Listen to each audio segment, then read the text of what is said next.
we have seen, uh, we have been going through unprecedented times and experiencing, uh, you know, uh, our own, I would say, uh,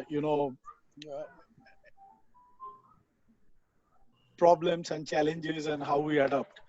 Because we are the makers of, Kleenex, uh, which kind of ran out of shelves, as the COVID-19 situation kicked in, which put a tremendous pressure on our, supply chain, and people had to work really like 24/7 to meet the customer demands and to keep the shelves, full in both online as well as, brick and mortar stores. So having said that, I would like to share some thoughts around, what is happening because of the COVID-19 situation, and how different industries are trying to adapt, and what are the new problems that we are facing. In fact, many of you must have seen the joke that, uh, you know, uh, who is driving digital transformation in your company? The CIO, the CEO, or COVID-19? And even though, it became a very popular joke, it is also very close to the reality, because COVID-19 situation has, uh, created uh, uh, a very unique situation for various industries, in the way it handles the work from home, in the way it handles, how it meet the customer demands, how it, tackles the situation of both front end, back end processes. Uh, and none of this, and while many of these changes, because in Kimberly Clark, uh, one of my role is to drive the digital transformation in the organization, which we started a couple of years back. If you look at many industries, it is not really like, uh, you know uh, the, the urgency was not there. Many people had digital transformation on their agenda, many people had automation on their agenda, but the house was not on fire.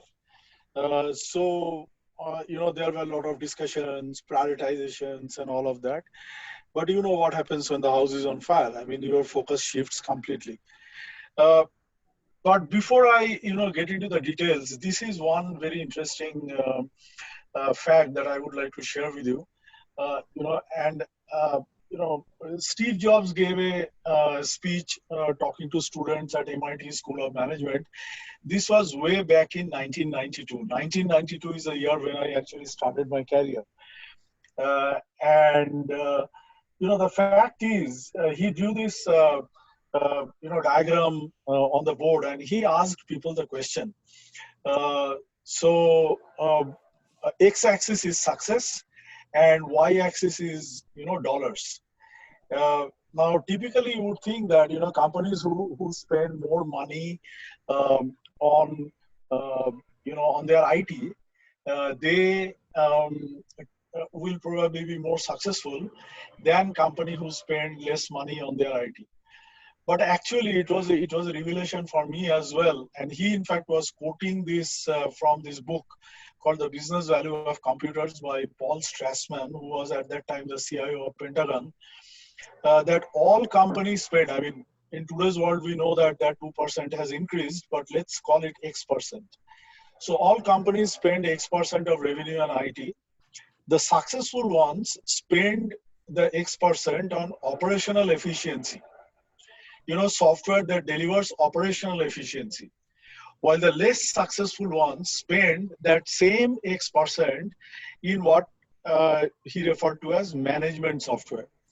So I think this dichotomy is very important, that what kind of software we are building in the organizations to gain operational efficiency, and what kind of software we are building, buying to gain what we call management efficiency.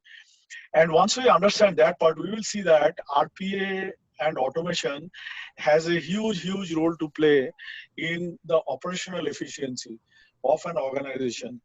and that is where the true success of companies lie.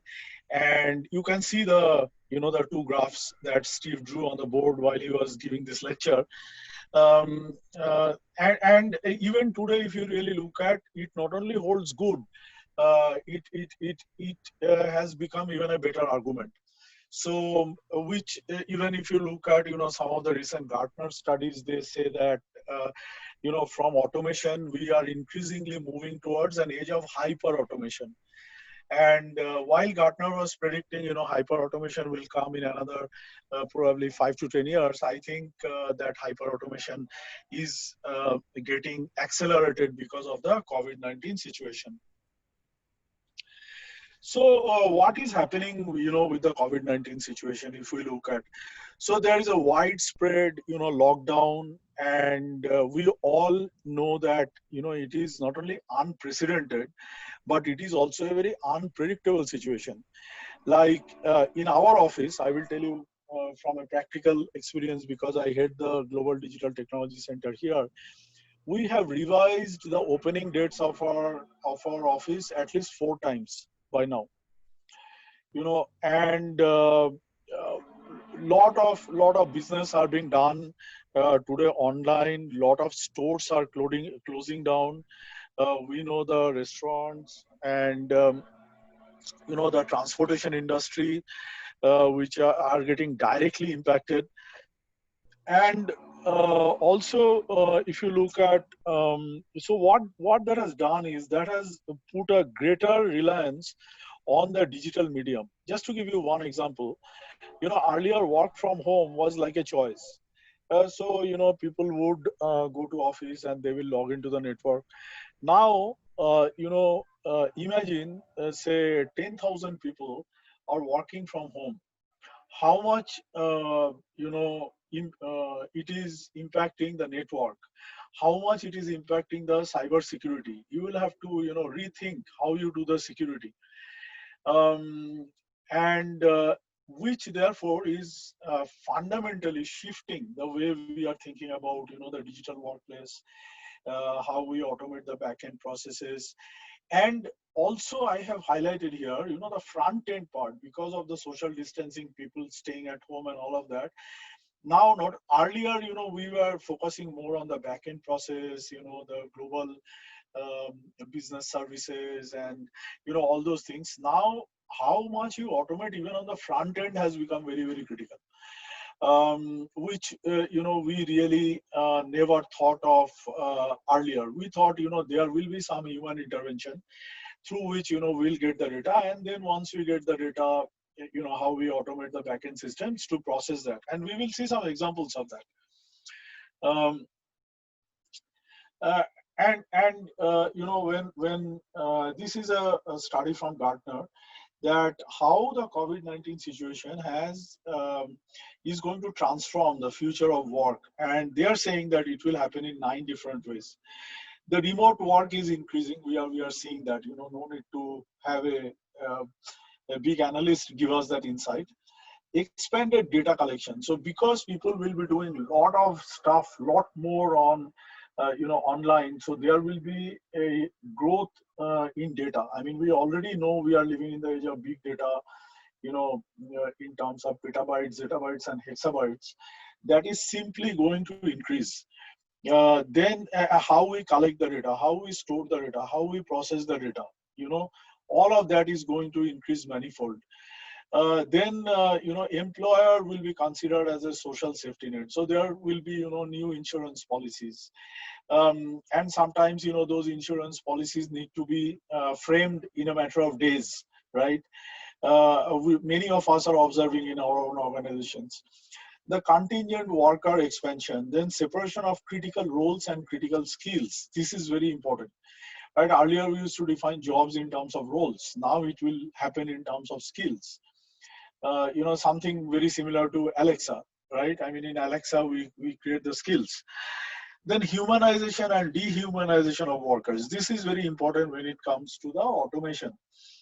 that how much work the human beings will be doing and how much work will get automated, both on the front end as well as the back end.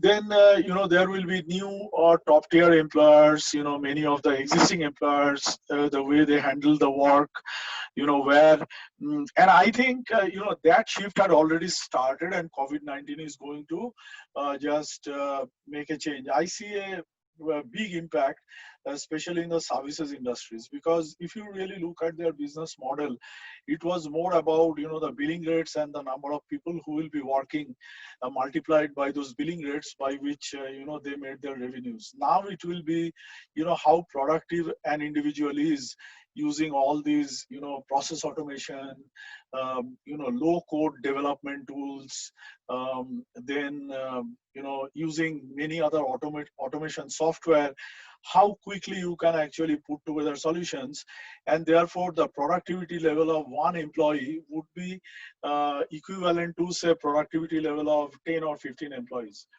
uh, and we have already seen the trend now that acceleration is just going to happen, at a much faster rate, which will give rise to a new kind of like top tier employers who will bring in highly productive, highly efficient, highly knowledgeable people, rather than going by that formula of multiply bodies with billing rates.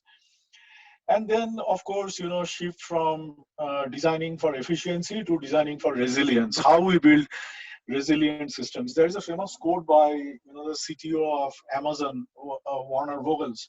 He says that we build software, we build systems for failure. We don't design systems for success. So it is expected that for situations like this, your systems might go down because of heavy load. So the question is how resilient your infrastructure, your software is. And of course, there will be an increase in organizational complexity because of all the challenges I have already mentioned. So recently, there has been a Gartner study where, Gartner also kind of highlighted many of these aspects, that there is a push underway to make operations more efficient. There will be a lot more investment in technologies that will help us automate the task and process. Due to the uh, advance in the technologies, the push for automation has never been greater. And I think when we talk about automation, we need to look at not only just the RPA software, but also what kind of impact AR VR technologies are going to have, right? What kind of impact say cloud technologies are going to have, what kind of impact the digital workplace technologies are going to have. Like Microsoft today, they saw an increase in the number of members in Teams, people using Teams, by a factor of, I think, 10 million, 10 to 12 million. And also to compete with Microsoft on the Teams front, Amazon has partnered with Slack. So there is a tremendous churn that is happening on the technology front, and people are kind of rushing into.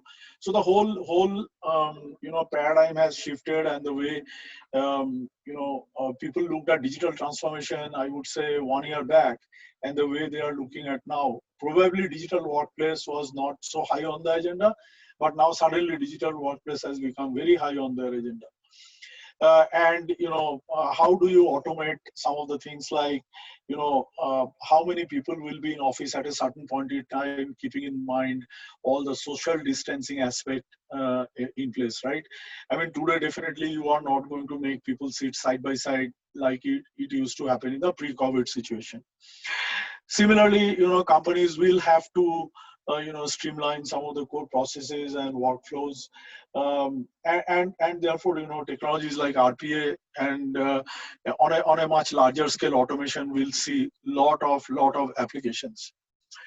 So talking about the use cases, these are some of the use cases, like in healthcare side there will be telehealth registration. This is a classic example of automation on the front end side.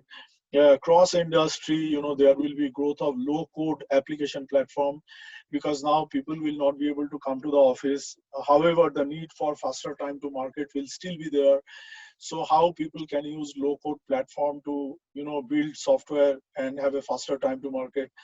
On the transportation side, because of COVID situation, there will be a lot of cancellations, a lot of sudden bookings. So how do you really process those kind of congested back office queues, right? Which earlier was not there. Then on the online retail side, there will be a lot of people who want to get into the delivery business. So they will apply how you do the background check, how you do the background verification. Like recently, I was in some innovation discussions where we were talking about how to use blockchain, for background verification. So not just RPA, but we will see a confluence of RPA and blockchain and cloud computing and AI/ML kind of coming together, and helping us in this journey. Similarly, there could be cross-industry solutions like the chatbots, which can monitor high priority emails. Then, on the insurance side, like I mentioned, I gave an example, how, there could be automation can be used to handle uh, insurance complaints. Because at the end of the day, if you really look at all these use cases, right, we are talking about people and we are talking about people's demands. So whether it is retail or whether it is transportation, whether it is hospitals, whether it is insurance, whether it is health screening, whether it is cross industry, we are talking about a huge increase and an unpredictable increase in demand from people. And that is where really we need to take help of automation, because to scale at that level manually will not be possible. So I would like to close out with this particular slide, which is again from a Gartner study, that over a period of time, how the different organizations will have to adjust and adapt the way they deal with the situation. So if you think of, even 6 months, 1 year back, it was more about renew. But what COVID-19 has forced industries is, to respond, and there the spike is pretty high, and then, to kind of recover and then finally renew. So a very different way of perspective of flattening the curve. And I think when it comes to respond and recover, that is where there will be maximum application of automation, which will continue during the renewal phase as well. So having said that, I will close my talk here. And if there are any questions, I would be happy to take, and I would let Ekta decide how many questions I can take. Yes. Uh, Thank you, Mr. Rajiv. It was a great session. We can take one question and then we can move on to the next presentation. And after the panel, the floor would be open for Q&A with all the audiences. So do we have any questions? Somebody can raise hand and you can take your name, introduce yourself and ask Mr. Rajiv your question.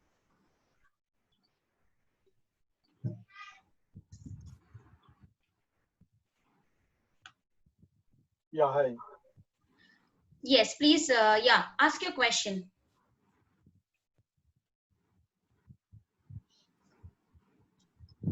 We have a person from, hello. Yeah, you can ask your questions. A person who has raised his hands. Sorry, I forgot to unmute myself. Sorry. So my question is, we understand that this is the situation right now and it might continue for longer. So what are the kind of solutions that are available in the market? Do we go in for SAP ERP based solutions, or what is the way forward actually for companies or organizations? Yeah, I gave some hint, during my talk. For example, you can probably start looking into low code platforms, which means that you will have to make very minimal investment in terms of, how you build software. So a combination of ERP solutions and low code, because while ERP has a lot of functionalities, it will not give you the exact functionalities that your business will need. So that is where, you know, the research and investment into low code platform is going to help. Second thing I would say is that start looking into digital, you know, workplace solutions, which will increase the efficiency of, you know, the way your people interact. The third thing I would say is this is also the time when you need to seriously start looking into cloud computing, especially the SaaS solutions, as well as you know, the PaaS solutions. Now, PaaS and low code are kind of interrelated, because when you start looking into low code platforms, they take advantage of the PaaS solutions on the cloud. So therefore, you know, you will have to start thinking about your cloud investment, unless you have thought yet. So those are, you know, some of the high level, top level guidance I can give you based on my experience. Okay, great. Thank you so much. Sure. Thank you, Mr. Rajiv. We have one more last question we can take, and then we can move on because we want to be on time. Sure. So yes, please, you can take your name, introduce yourself, and ask a question quickly. And please unmute yourself. Yeah, hi Rajiv, this is Dheeraj here. Just one question I want to ask in terms of the deployment of RPA and all of these practices is great, but I'm actually more worried about how do we do the process discovery part of it, which is necessarily the essence of hyper automation, right? So which actually marks the end-to-end journey where we do the process discovery, because right now we might not have the luxury of travel or doing a face-to-face workshop with the customer. So do we have any automated process discovery capabilities as a part of hyper automation as well? Yes, I think there is a lot of research and investment happening on the process discovery side as well. There are, you know, automated tools, and some of them are coming from many of the RPA vendors as well. You know, however, I would say there is still a lot of limitation in terms of, you know, exactly how much you can discover, because those tools really need to mature as well. But I think if you can start with those automated tools and have a blueprint, and then you know, you refine that blueprint using some Zoom conversations, that will be the approach I would take right now. Now, obviously, you will also have to at the same time keep an eye on how that field is evolving, because you know, what you can generate for those processes with those automated tools, that is definitely going to improve over a period of time, and your human intervention will, you know, keep reducing. If you are not talking, can you please be on mute? Thank you. So that would be my answer. I mean, try to do as much using these automated tools as possible, and then what your output, you try to refine that through some human interventions and discussions. Thanks, Rajiv. Thanks. That's Sure. helpful. Yeah, thank you, Mr. Rajiv. Moving on to our next presentation, we have our second keynote, and I would like to welcome Mr. Mayank Jain. He's a Vice President, Consulting Services, Global Head of Automation, ITC Infotech. He will be sharing his insights on the future of work, collaborating human with bots in building a better future. Thanks, Ekta, and thanks, Rajiv. I think it was a great session. Just a quick check, audience, am I able to make myself audible? Can you guys hear me and see me? Yes. Brilliant.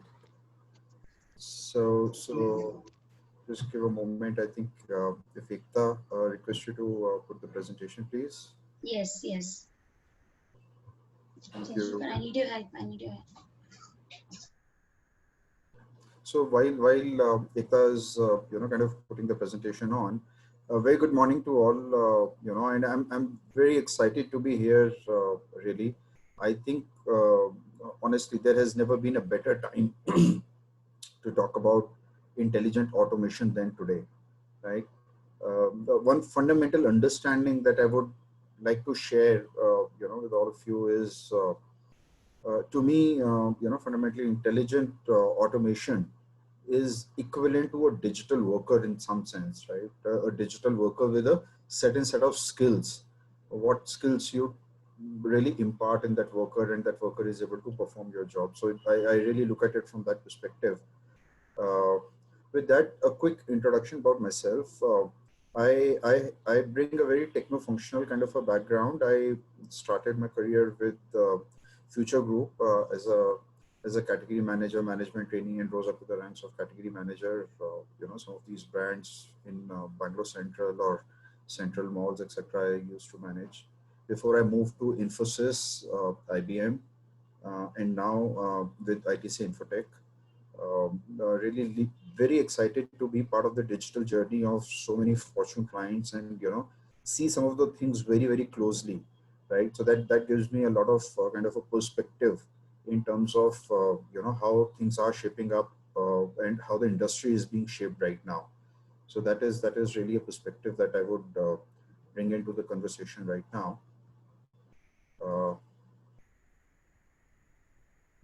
Let me just wait for a moment till the presentation comes in. So fundamentally, we'll talk about. I know a couple of you asked the question, how should we do it? What really is the next step? From a adoption standpoint.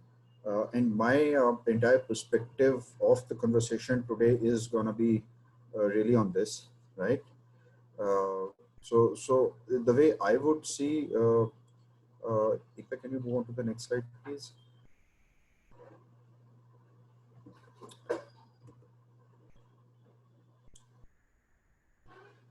Ekta, next slide, please.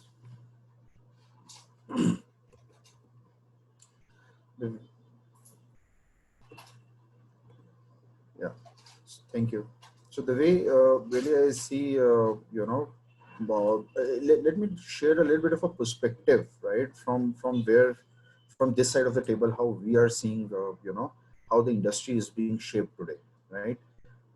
So I think there are three fundamental things that we are seeing. So obviously, from a supply standpoint, the supply capability across the world, there are constraints both on the labor side or the material side constraints that organizations are facing.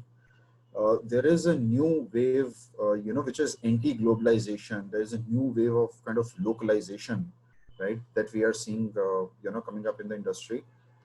And the third thing that we are also seeing on the demand side, which is demand patterns are very erratic. Rajiv spoke about, how, some of the products really vanished from the shelves, which were not really supposed to vanish at the speed that they did, right? Some of the things which are lying on the shelves, which were not supposed to be there on the shelves, some of the things which are not on shelves, which are supposed to be there on the shelves, etc. So I think fundamentally what we are seeing is there is a significant shift, in the demand patterns, and it is probably likely to continue for a little bit, right? And clearly the world order is changing. Right? Rajiv shared an anecdote. Who's driving your digital agenda? Is it CEO? Is it a CIO, or a COVID-19 kind of a phenomena, that we're talking about, right? I really think that COVID-19 can claim the acceleration part, not really the trend. I think we've been seeing this trend for a little while now. So fundamentally, the world leaders today, given the trend is already there, what they are asking, there are three fundamental things. What should we do now? Why is it important than ever before? Why is it in urgency in that sense, to make those decisions, to make those kind of, movements in building those capabilities, or moving ahead with kind of, intelligent systems and so forth. And what needs to be done? I mean, yeah, while you say that and we understand what needs to be done, or rather in, another words, how should we really do it? So I think these are the things which organizations are really looking to us.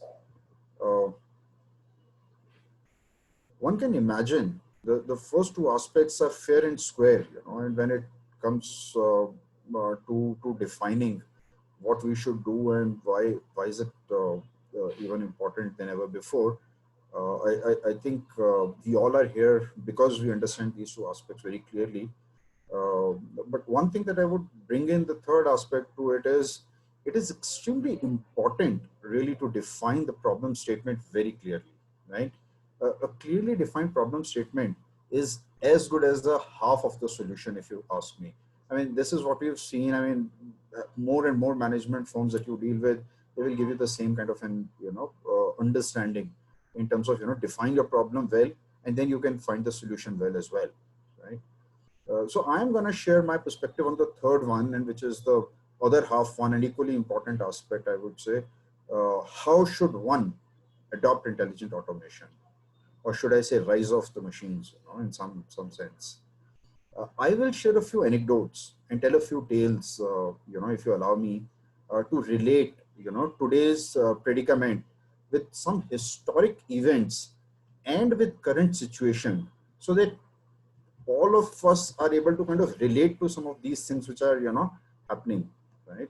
And I fundamentally believe that there are three things that one needs to really keep in mind when we are defining really the solution, right?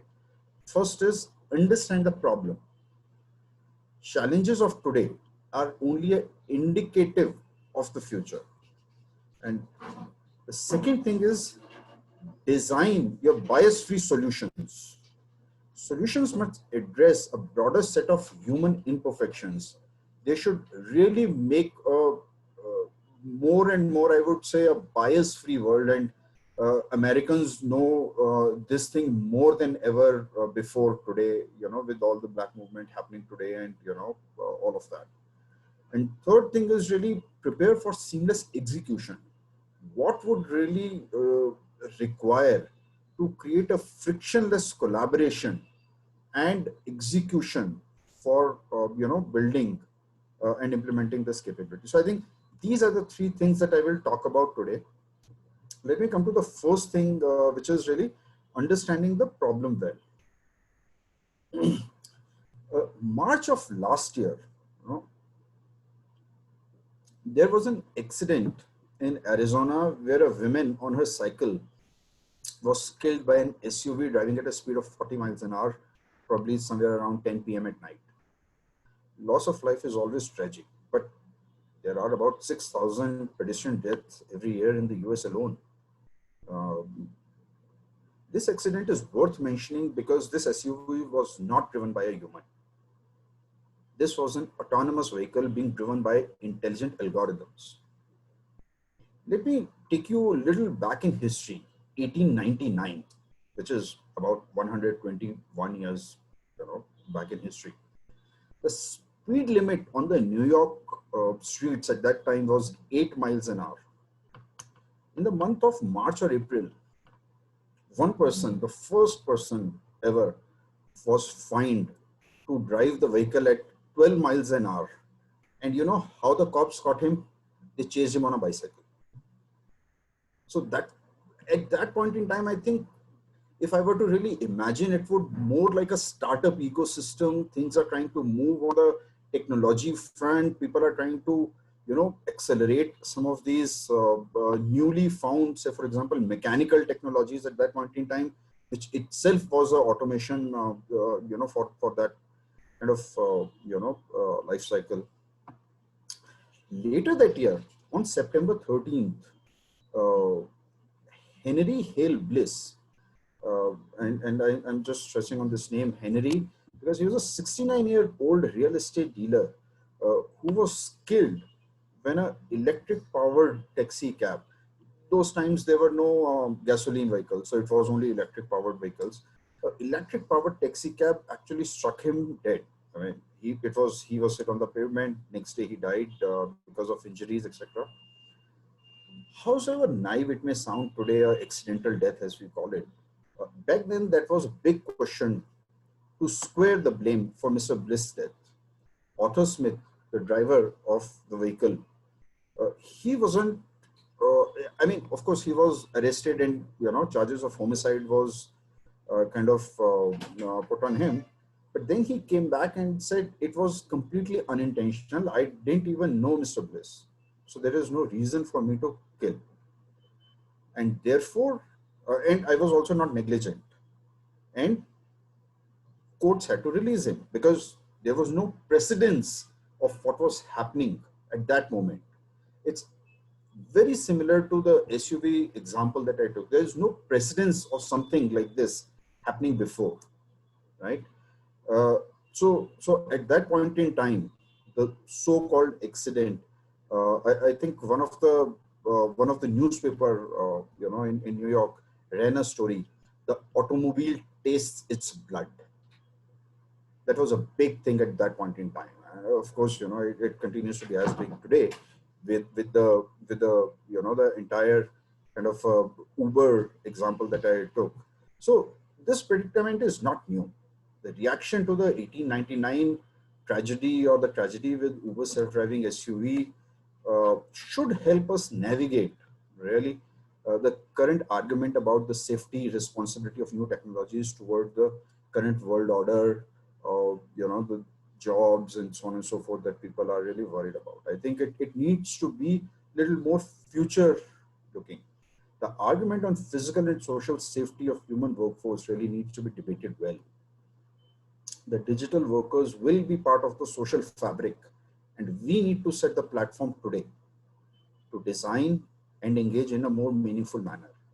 We can't imagine today without cars, nor can we imagine tomorrow without digital workers. So automation is here to stay.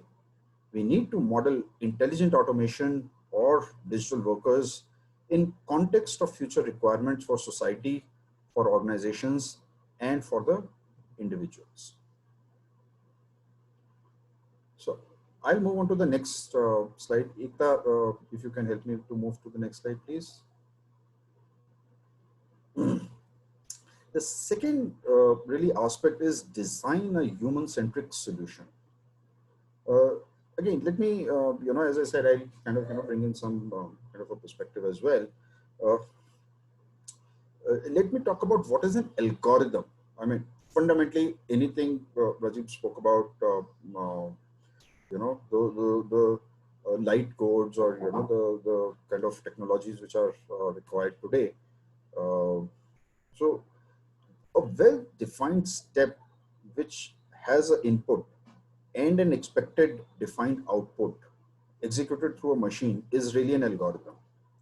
They don't only work on computers. I think if you ask me, they influence our lives on a daily basis. Take an example of pressing a button in the elevator and imagine how long you will have to wait. The most simplistic thing would be to go for the elevator, really, to go to the person who pressed the button first, take that person or the team to where they wanted to go, and then go to the person who pressed the button sequentially second, then the third, and so on and so forth. Now imagine how inefficient that system would be, and probably the fifth person would be waiting for half an hour before his or her turn comes to really go to the destination. The best way really to do it is to aggregate and process all the inputs received during the course of time and make a decision to stop on the way, up or down, to pick or drop the passengers.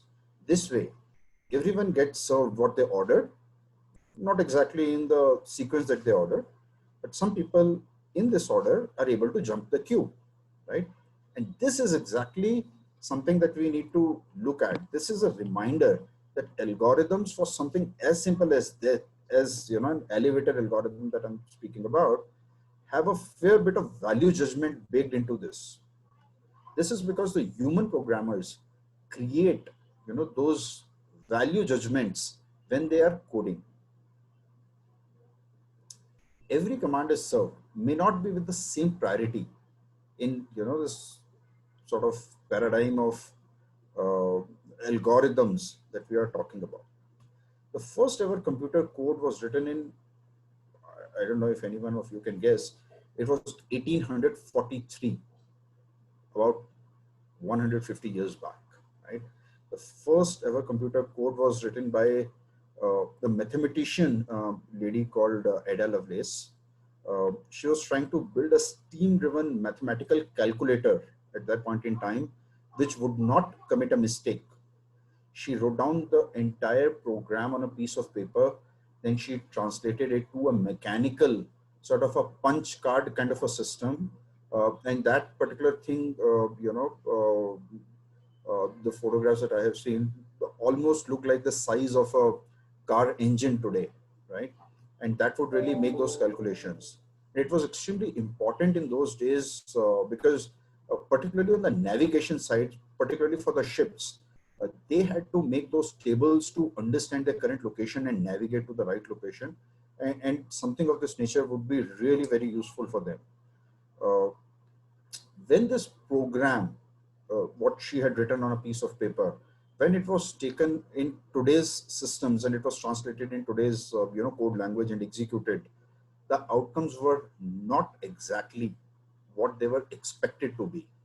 It was known that Ada had a love for music and fine arts, and there were patterns in the code which were observed, which had inbuilt errors, into the code. There was a bug in some sense on the first human code, first code which was written, by a human. So I think this human generated bias isn't new for us, right? Today algorithms go way beyond this simple decision making, and the risk of programming them with a certain set of bias in some sense is inevitable.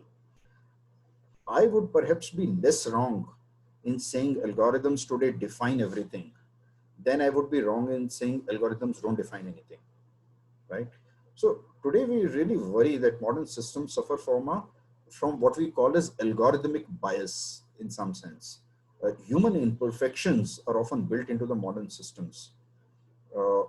Think about this. We are training our systems meant for future basis the past data, right? Let me give you another example here. Google, all of us, go to various sites and Google pops up some of the AdWords here and there. Google shows high-paying job AdWords to more male, surfers, web surfers, than to female web surfers. There is an inherent bias in the algorithm, and this is something that I really want to, highlight. A more design-centric approach will help creating intelligent digital workers, which will be more human, for human, and for a just society. So with this, let me move on to my third part, which is really about preparing for a seamless execution. Now that the design part and requirements part is done, Ekta, if you can help me navigate to the third slide, please. Thank you. So collaborate for the seamless execution, or prepare for a seamless execution. I again take a little bit of an example anecdote here. About again somewhere around 1800, early 18th century, 1840, 42, 43 time frame, telegraphs and sending messages through Morse code was becoming more and more kind of a popular. Some people at that point in time thought of laying some transatlantic cables that can bring technology advancement and economic well-being and prosperity, because people could connect, people could communicate, and so on and so forth. Way back in 1850s, a young American businessman called Cyrus Field got obsessed with the idea of connecting the US with the Britain. The business opportunity for him was immense. He was already a very rich guy, and to him, people could potentially communicate and collaborate seamlessly if one could connect US with Britain. You could potentially trade on both London as well as New York stock market simultaneously, which at that point in time was an amazing proposition for someone to even think about. However, just to remind you, the cable was 2,500 miles long and sufficiently heavy to be accommodated on one single large ship as well. Field went ahead and persuaded the US Navy and the British Navy simultaneously to lend them a ship each. And he really started this exercise, to join and as the time would go, there was no navigation at that point in time. So they tried a few times and they were not able to kind of meet at a center point, or the ships were lost because of storms and things like that. But over a few attempts in 1858, he was successful. Both the ships started from the two directions. They met in center, and finally they could snap the connection, and wow, here was the first transatlantic cable which was laid out for people to collaborate. And at that point in time, I think one more sort of thought process was, if people are able to collaborate, if people come together, there would be more harmony in the world, there would be more peace, and so on and so forth, right? The Queen sent her first message of 99 words in Morse code to the American president at that time. It was a joyous moment for everyone. It was assumed that there will be no hostility and prejudice that people will have with something of this nature coming in, because people would be able to understand each other and do things better. It didn't happen the way the utopian sort of thought process at that point in time was laid out. We all know there was a World War soon after that, a few years into it, and of course every country had to take sides. So that wasn't really the outcome as it was thought from a collaboration standpoint. I'll bring in a fast forward it, and come to today's world. And today, the internet is as much a tool to communicate and collaborate and bring world order as it is to bring geopolitical, stability. But it really isn't happening that way. Facebook claimed that new social protocols will really help unite the world, which isn't happening, which didn't happen. In fact, if you ask many sort of people across, Facebook is people would go ahead and say Facebook might polarize us and spread false information than anything else. We see this closer home as well. Teams are unsuccessful because of lack of collaboration.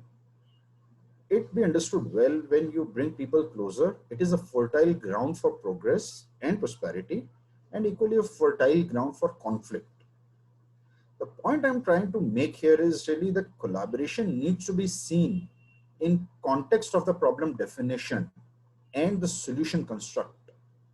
The problem of laying undersea cable can be solved with proper collaboration, whereas bringing economic prosperity, if the problem statement is that, it is not the right solution, right? So even our closest ancestors, say for example chimps, if I were to really give an example of that, they run in an optimal pack of 50. They can't run, if the pack is larger than 50 chimps, they will fight. So that's how the brains are kind of wired in some sense. So when the teams are being designed for project execution, the basic construct of collaboration, therefore, needs to be kept in mind, while the tools, technologies, these are more replaceable in some sense. You're talking about, low code tools. You could talk about multiple tools in that sense. So they are really replaceable in that sense, right? But what is important is the collaboration and the human intervention to really bring in, that development. So this is really the third thing that I want to bring to everyone's notice. When the teams are being designed, for project execution, the basic construct of collaboration must be kept in mind. The right teams, tools, skills are, a step closer to a success, I would say, right? So the design principles are something that we have adopted for ourselves and for everyone to note. We are, just to give an example of we at ITC Infotech, I would assume many of you would have really seen the CIO, the ET Economic Times article last month, from our MD, which really spoke about, giving 9,000 bots, one to each employee, right? So we are on that journey right now. We are pretty much onto that. And I think the design principles, as I said, for our journey continue to remain the same. So we have adopted a very, very human-centric approach in that sense. We have invested significant amount of time, design thinking led approach for a bias-free solution. And we have, created the right collaboration environments for the teams to collaborate. With this, I thank you for listening to me, and this is pretty much what I had to say today. So, any questions from your side? From I hand it over back to Ekta.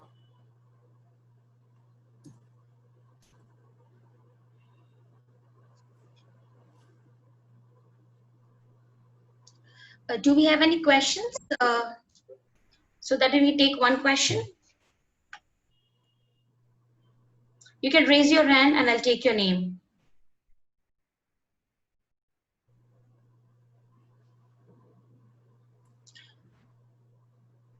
Okay, I think Mr. Mang, we might have questions later on after a panel discussion. You're also in the panel. So thank you, Mr. Mang, for the interesting insights. Moving on to the next session, which is the last session for today's webinar. We have an interesting panel discussion on lessons learned during COVID-19, how the landscape of automation has been transformed. I would like to invite a panel moderator, Mr. Anup Babu. He is AVP Digital Solutions Automation with Genpact. Our panel speakers, Mr. Manoj Jagani, Head RPA Tools and Platform Sony India Software Center Private Limited, Mr. Hemant Mishra, Vice President, Head of Applied Research, Swiggy, Ms. Meera Sangvi Valerie, Head Robotic Process Automation, HP, and Mr. Mayank Jain, Vice President, Consulting Services, Global Head of Automation, ITC Infotech. Over to you, Mr. Anup, to start with the panel.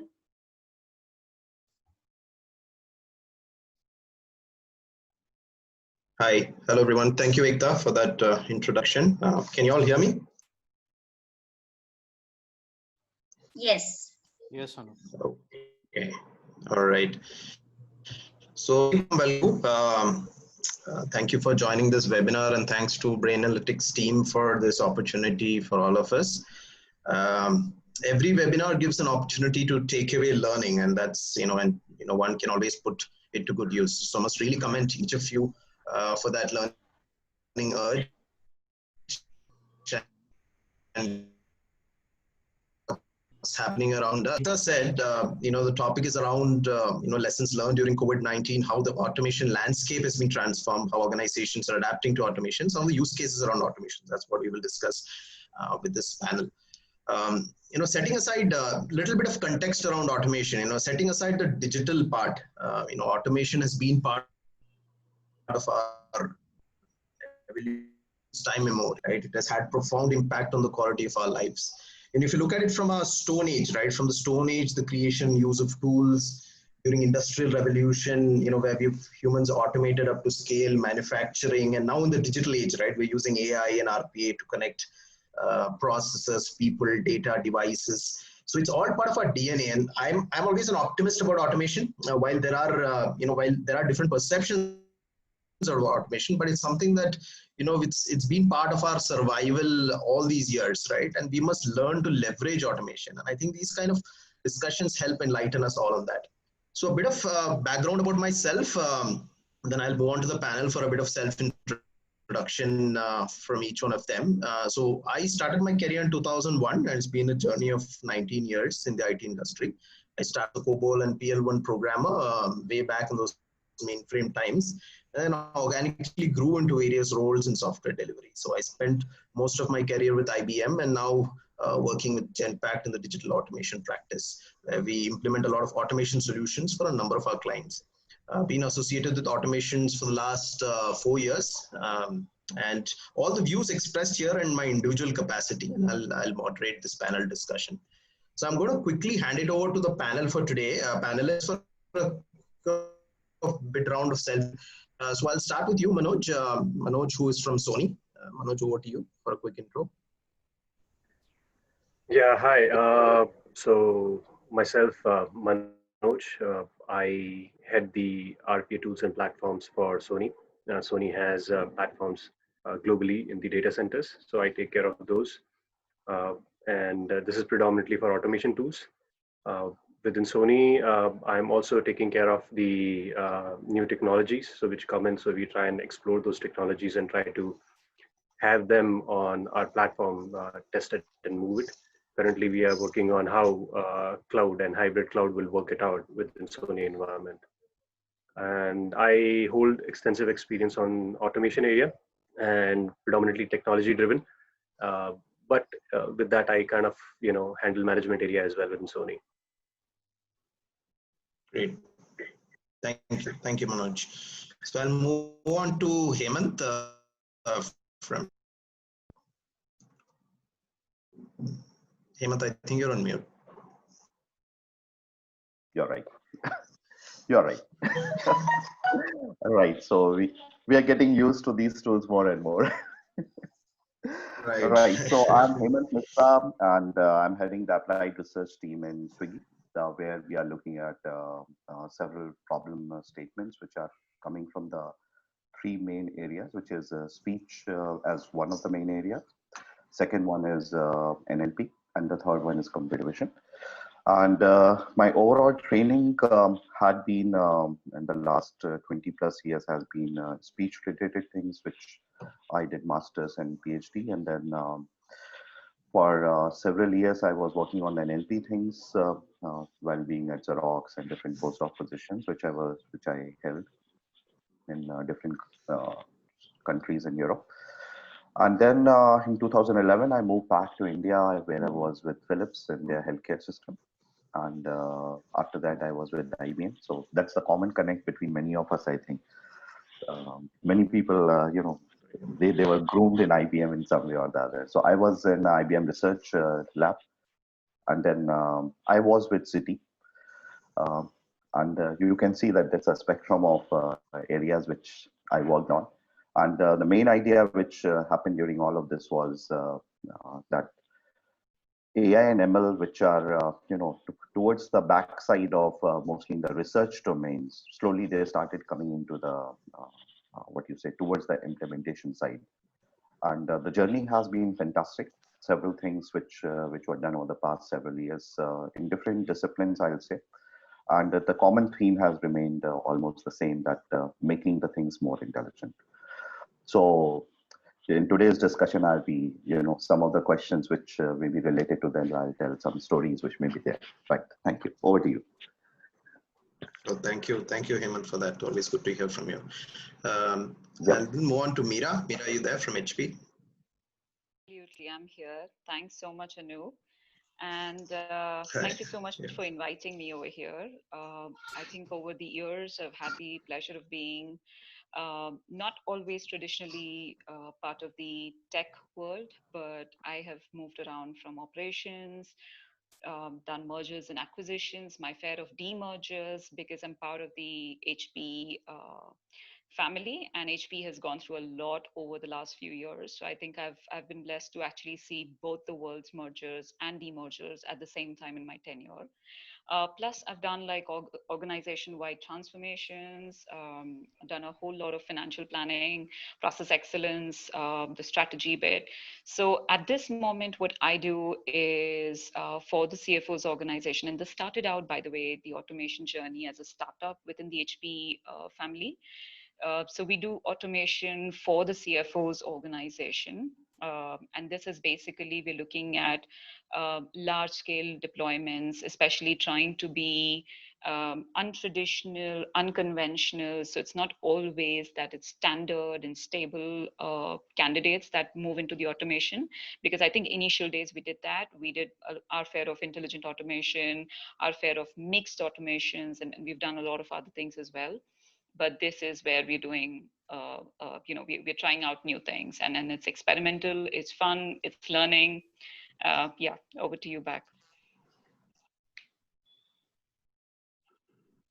Absolutely. Thank you, Meera. Thank you for that. I'll move on to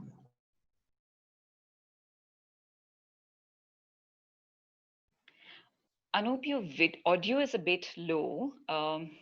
We couldn't hear that, the last Okay. bit. Yeah, thank you, Meera, for that. Mayank, I move on to you. Can you hear me now? Or am I still having problems? Yeah, still a bit because you're breaking up in between. So might want to switch off the video and try to do just audio. Yeah, Your quality sure. might go up. Yeah, Yeah. Mayank, can you hear me? much better. Okay. I think Mayank is probably either not. No, Mayank's still here. He's on mute though. Thank you. Yeah. Okay. So maybe anyway, we can probably start, and while Mayank joins, Mayank, if you're there, then maybe you can just. So I'll just kickstart this, this our panel discussion today.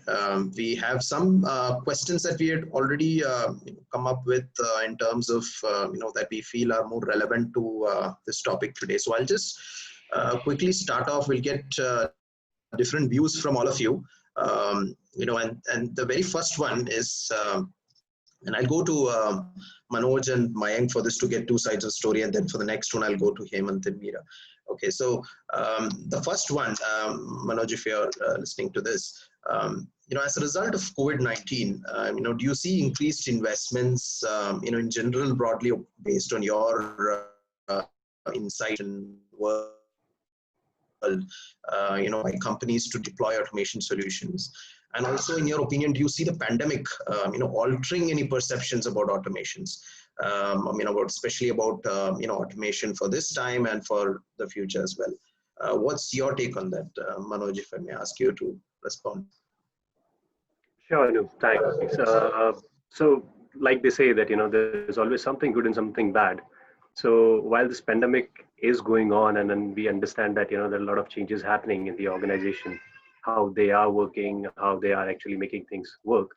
I think one of the key things which has happened in the automation world is that now people have realized that how automation is important and what we can leverage. For example, I can give an example of my own company where we have good number of robots running. And during this pandemic, where we had to infuse some of the workforce, we had readily available robots, and we could just train them and infuse them within the system, and workload can be shared.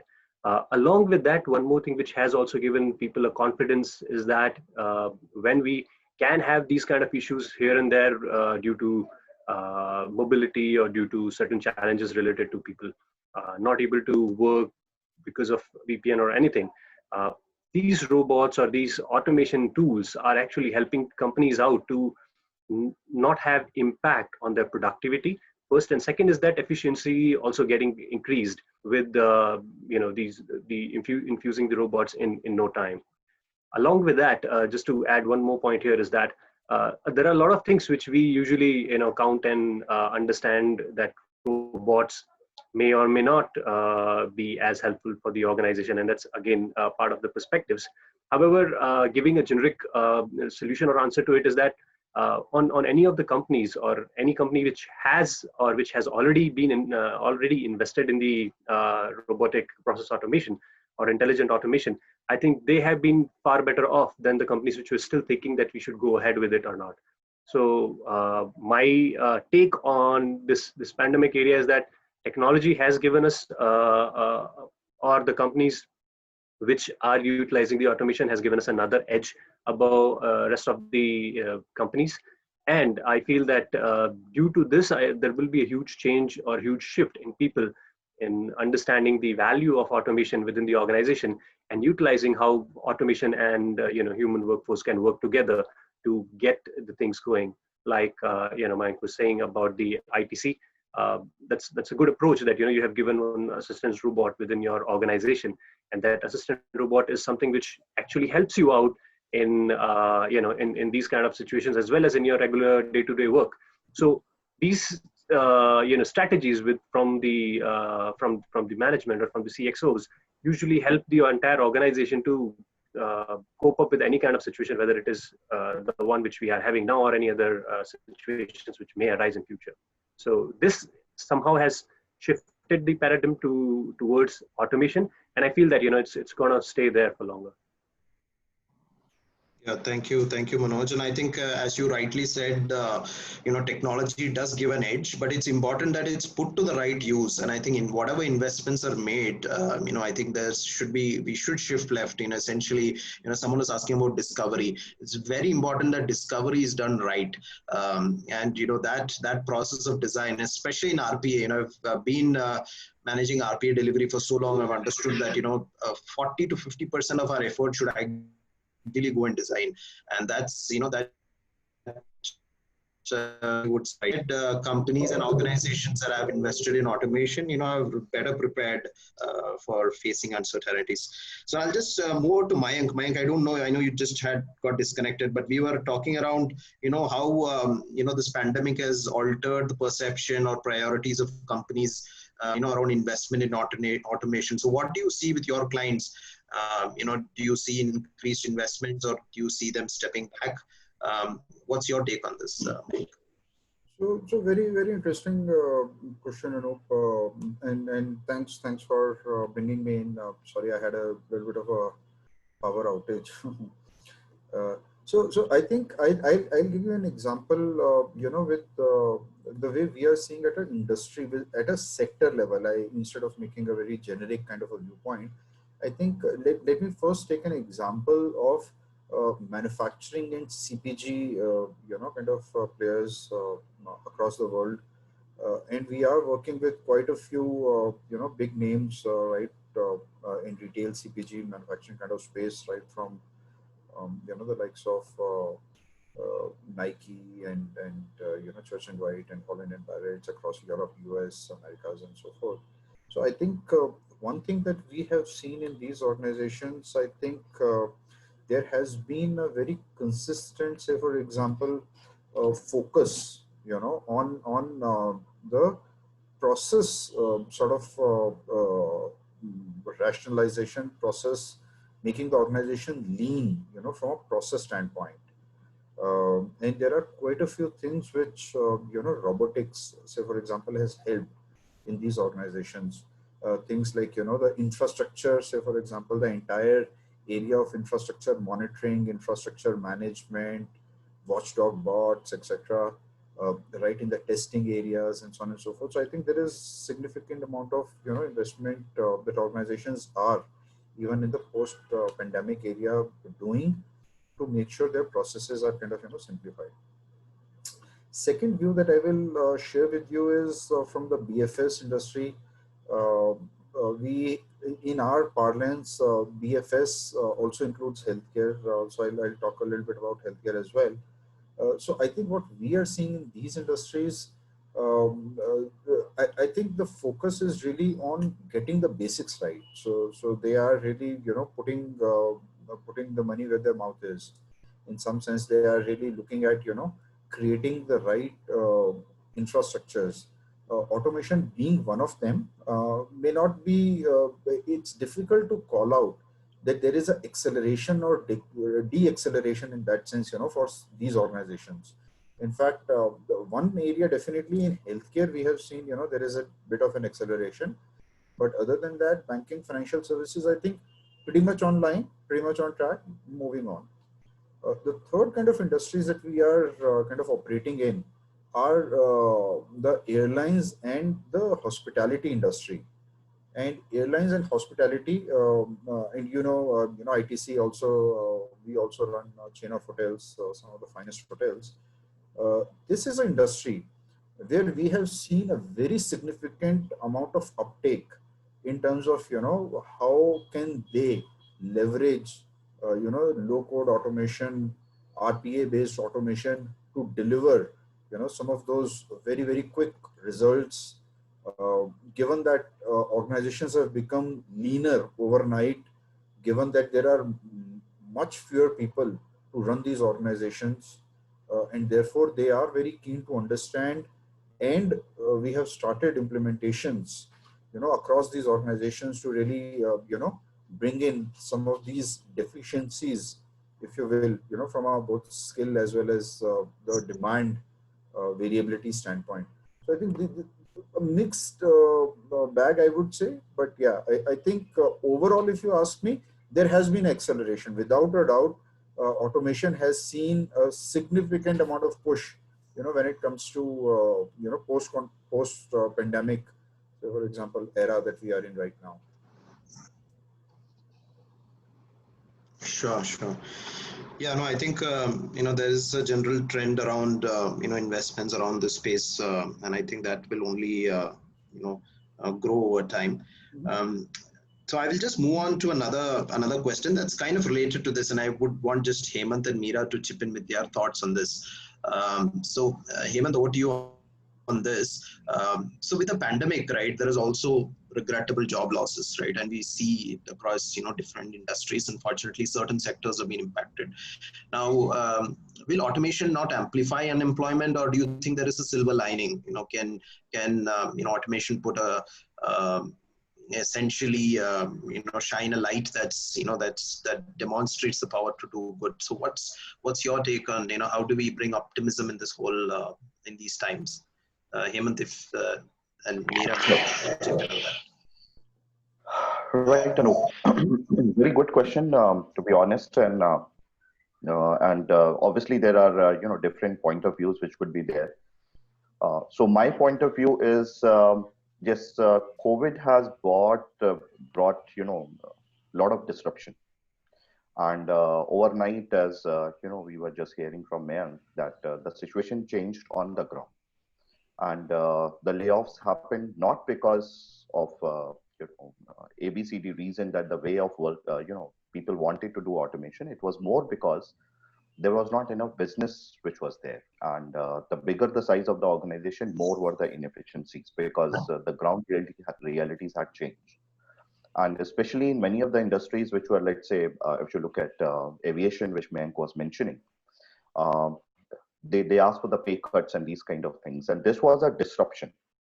And this kind of disruption keeps happening every 10 years if we look at it. Let's say 2008, when the downtrend happened, job losses were there, and across the globe, because again, it was very similar to this, except that it's not that people were dying because of a disease, but still, the whole economical system had collapsed. And this is something which is cyclic, and COVID is, you can say that's a part of the cycle. But now the second part which Mayank was mentioning, I would just like to elaborate on that all of a sudden people started realizing that whatever they were doing in a slow pace, they started the pace of that to be accelerated. And in the process, what has happened, that just to give an example, all of a sudden there was a demand from the government, that Karnataka government, that can an application be developed in which the face recognition can be done. And the main idea was that at the airport, when our foreign people, people from foreign countries are coming, our own Indians, they wanted to track them. And there were very particular requirements. So one requirement is that these people will be home quarantined if there was no symptoms which were seen. And this was early March kind of situation, early March or early April, let's say. And now the people will go home, they will be staying there, and they have to update their records every day. And how the updation of record will take place, they will take a selfie of themselves. So geotagging should happen, liveliness should happen, and all of this should be able to, the algorithm should be able to detect, and it will be a system app which will be on the mobile phone. And this information every day the people have to send. And this demand came, and just to give an example how fast the overall system started moving, within 6 hours, a small team in Swiggy, which was reporting to me, they were able to create this end-to-end system with a reasonable accuracy in place. And we have used the cloud, certain systems which are there available for, let's say, photo recognition and this kind of thing, face recognition. And all of this was done in 6 hours. In the normal course of thing, I would not have expected anybody being able to put. So that's the kind of acceleration. And this is just one example. Several such examples maybe there across the industry. Many of them I'm aware of Swiggy, in Swiggy itself. Now, will this kind of pace is sustainable? No, it is not. Because there's a purpose, and let's say You practice during the for a particular match, but during the match the whole intensity is high. So think of it as this COVID period is that whatever we may be having potential, all of it has peaked all of a sudden, and slowly it will come down. Now, coming to the second part of it, that yes, companies have started realizing that this automation is going to bring a lot of things onto the table. Inefficiencies will get reduced.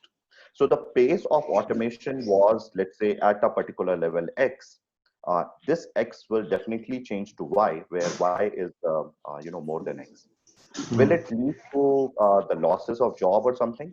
That may not lead, because that process will be slower, and in the people will get time to upskill themselves and these kind of other things which are happening, because this online learning, which typically was the secondary way of learning, it seems it's becoming a primary way of learning now. All the kids who are class 5 onwards or something, they are already getting exposed to this online way of learning on day-to-day basis. So these kids, when they take the course on Coursera or any other place, they are already well tuned to it.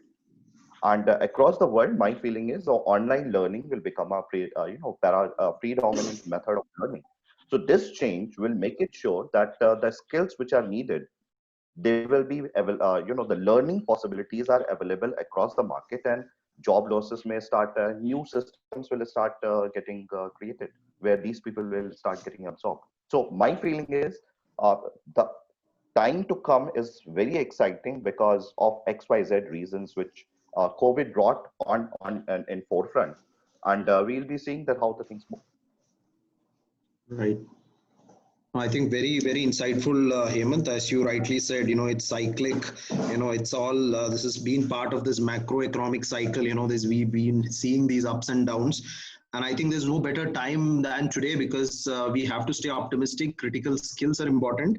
And, new jobs get created, as you said, new skills come in. People, primary skills, secondary skills are becoming primary skills now. So I think, it's good to note that these are optimistic signs of to ensure that we all can handle our future. Meera, I want to take your thoughts on this. What's your opinion and feedback around this? Thanks so much. And I think that was insightful, Hemant. What I would like to add is a point of view. During the entire, and this goes a little bit back, right? I mean, when the demographic shifts were happening, whether it was for an XYZ industry or, for a variety of reasons, whether it was the natural disasters in the world that were calling in and emphasizing on the BCP situation to say, hey, let's have an alternative geolocation. The alternatives than the traditional us. Now, we obviously moved away and we did that. There were a lot of risk. There was a lot of thought process. When I say risk, in people's mind, and the fact that, people were insecure, people were worried, what would happen? What would be the future of this? And I think we were all in that extremely heavy people dependent roles. And slowly the world changed. And obviously now, as you see, there is always somebody who's doing this job, whether even it's the most skilled resource you can take in your organization. There is a certain backup. And if there isn't a backup, there's a pipeline for a backup. And that just changed the perspective, how we started looking at things. People started moving away from being people dependent. I think today's pandemic is just making us think and look at ourselves hard and long. And I think that is just because even in HP, for example, I think everybody, and I think every single analyst in the market was saying PC is dead. PC is not going to come back. PC is not going to make it happen, because these small devices are just taking over the world, and there is no more printer and PCs people are going to use. And HP obviously went and did a lot of work on 3D printing. And we're doing, we're able to cater to a lot on 3D printing. But what has happened? There is a demand in the PC business. How did that come in? Because of the way I think Hemant also mentioned, and we've emphasized on that, whether it's the alternative learning mechanism or the fact that the way the work is being done. If I'm going to be sitting at home, spending 10, 12 hours in front of my laptop, I will order a monitor. I am going to start getting into making my home office setup a much better. So even though the consumer market was dead, it came back to life. I think everything has a diversification and a time for diversification. I think a good analogy will be like every season has a way of getting the right fruit and the right kind of flowers that you get. It's a very similar kind of world that we live in. It has diversification. And right now, what we're going through is diversification. Places we didn't think automation was possible, automation is becoming possible. It is, cobots are becoming the way of life. And things that we thought, no, this is not an industry that's going to come back to life. It is coming back to life. That means there is a human resource, there is a certain thought process, there is a certain requirement. And for everything that we have today, whether it's, I think, I remember Manoj mentioning it during our discussions yesterday, that for all of this that we have today, whether the automation or the fact that the investment that the organizations are doing, there will need to be humans that will actually monitor this. So it's maybe a shift and diversification, and that just needs us to think differently. If I say what I'm doing today, I want to continue to do that for the next 5 years, it doesn't matter. It's not how the world works. It's not how I think even my profile has worked over from the day that I started to what I'm doing today. I think we need to diversify. And that's what my key message here would be. Great, Meera. So that's really wonderful. I mean, you put some optimism around with the desktop and PC, and I didn't even think of that. That's nice. And of course, putting humans in loop. And we also see this often with our clients. Where we were doing a lot of unattended automation before, and now clients asking, we do want to put a human back in loop. So that's very optimistic sign, and right use of the word cobots there. I'll just start with you again, on one critical question that, and maybe we'll go to everybody. This might be a useful input for all of this, all of them on this, webinar. In terms of what are the skills needed, if you could start off there, to deal with the current and future skills and gain skills in these times. Absolutely. This is a question that's close to home because I used to always drive my presentations and talks about skills that are needed for the future. But I think that's the skills of the present at this moment. And I used to give the example of, say, the pyramids to say that it doesn't matter whether however historic you look back or the current or the future, skills are going to be pretty much the same in terms of how we think and the broader category of it. And if I were to emphasize on the technology and the skills that we look at right now, creativity and innovation.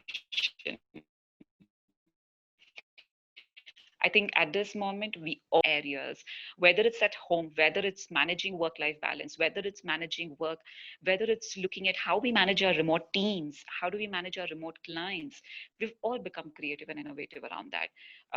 Second one is strategic mindset, data savvy, business acumen, relationship management, agility and change orientation. And my favorite is agility and change orientation because I think all of us said, I can never work from home all through. And I think I've heard every single colleague of mine always emphasizing, oh no, work from home isn't for me. I can never do this. It will drive me nuts. And after a few months, I've been calling them up and I'm asking them, how do you think it's going? And they're like, this is, awesome. I love it. I never knew that my kid is doing this, or I never knew that I had a interest in reading this kind of a book. So we do save up on our travel because we are mostly from back. This is a great way. We change our perspective. And I think it's the same at workplace. We just need to be more agile and willing to be, the change owners. Yeah. Right. No. Very, very important. I think agility, being flexible, I think these skills actually, help you survive, right? I mean, rather than looking at it from a pessimistic view, but very important.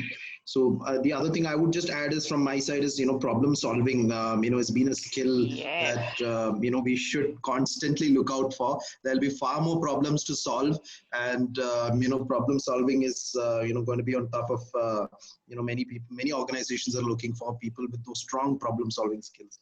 Absolutely, I agree. And problem solving has a new definition altogether. Right. Because problem are very different. Problems Right. are no longer the same. We had like less than 3 months ago or 4 months ago. We just don't have the same And problems also anymore. to take a cue from what Mayank said about design thinking, very important to design systems. We have a very different platform of interaction today, what we have learned. So I think people with very good design thinking skills, and that's something that, each one, I would really encourage each one of you to take up some very good learning around that.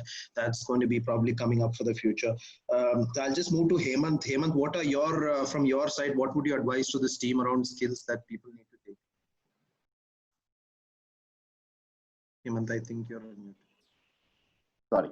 Yeah, Mira has covered quite a few skills, Anup, and means I'll just give an anecdote. So my daughter's school, similar to many other children's school, it got terminated in between somewhere March middle, as soon as the pandemic broke, and the teachers went into the online mode. She's in the IGC curriculum, so the session runs all the way up to June. So they went into the online mode, and they started delivering the lectures. And the children were really stressed. Children were stressed, and teachers were also stressed. And it seems that there was a lot of dissatisfaction in both the sides. And then in my daughter's school case, what they said was that let's take a break. Let's consider that May onwards, we are having a summer vacation, whereas it's not the summer vacation. And we'll reconvene in June. And by that time, we'll try to see that the teachers get trained. And now when the classes have started somewhere just last week, 10 days back, all of a sudden, the overall way the teachers are changed drastically. And my daughter said to me that, Papa, when I'm looking at the knowledge transfer part, it is so more systematic and thought through. And it seems that the teachers have been trained. Now, teachers, means usually if you look at it, there was a particular method. Teaching is something which has changed very slowly.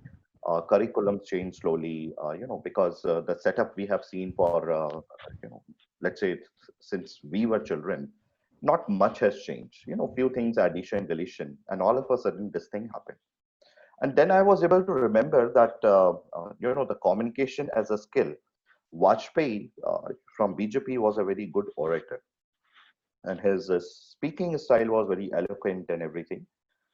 Whereas our Advani ji, he was there, his style was slightly different.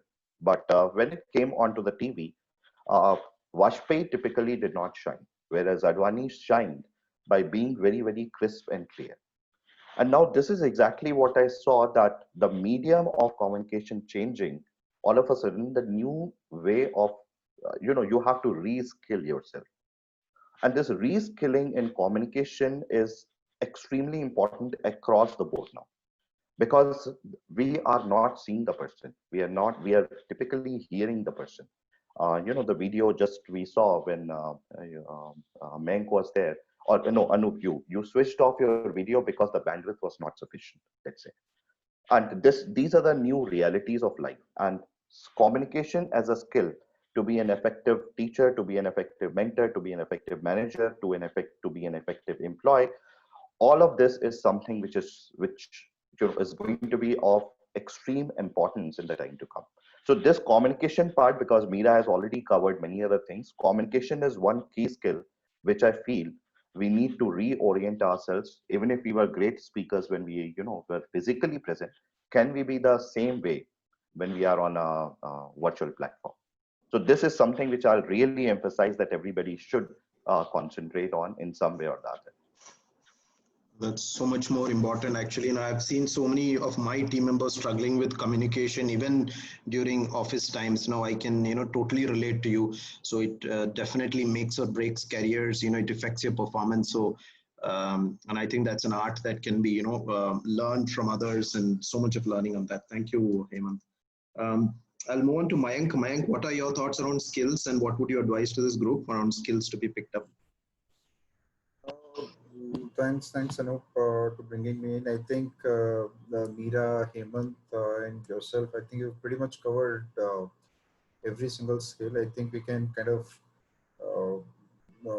give a different color, maybe to a different skill, to the same skills or a aggregation of skills. And one thing, if you remember in my presentation as well, I spoke about is the people skill, right? Your ability to empathize with people, your ability to relate with people. I think that is one skill which is becoming more and more important as we go along, right? In my mind, some of these hard skills, if you will, you have to learn new technologies, you have to learn new, say, for example, way of working. I mean, you're not really putting an effort to do it because you've been forced into it. There is no choice, that you have to do it. Kids, you have to go through online learnings and trainings because you've been pushed into it. You don't have a choice to learn or not learn this. But I think people skills is, something in my mind, unless you create those social skills, ability to interact with people, empathize with people, engage with people, I think that is one of the skills, one of the, multiple skills which all of course spoke about, is something which is extremely important and becoming more and more important as we go along, in my mind, because two things, right? So first thing really is when you're looking at from a design thinking, understanding of problem, solving of problem, you need, to empathize the entire philosophy of your, the customer journeys, customer stories that you talk about. Really, the fundamental is empathy, right? To understand that. And then, you come to, say, for example, eliminating what I spoke about earlier, eliminate the algorithmic bias that I call. Again, a human-centric approach that you have to really see. It's not about a particular person. It is about humanity. It's about, general, say, for example, how can you empathize with others and collaborate? I mean, if you have to execute anything, if you have to deliver,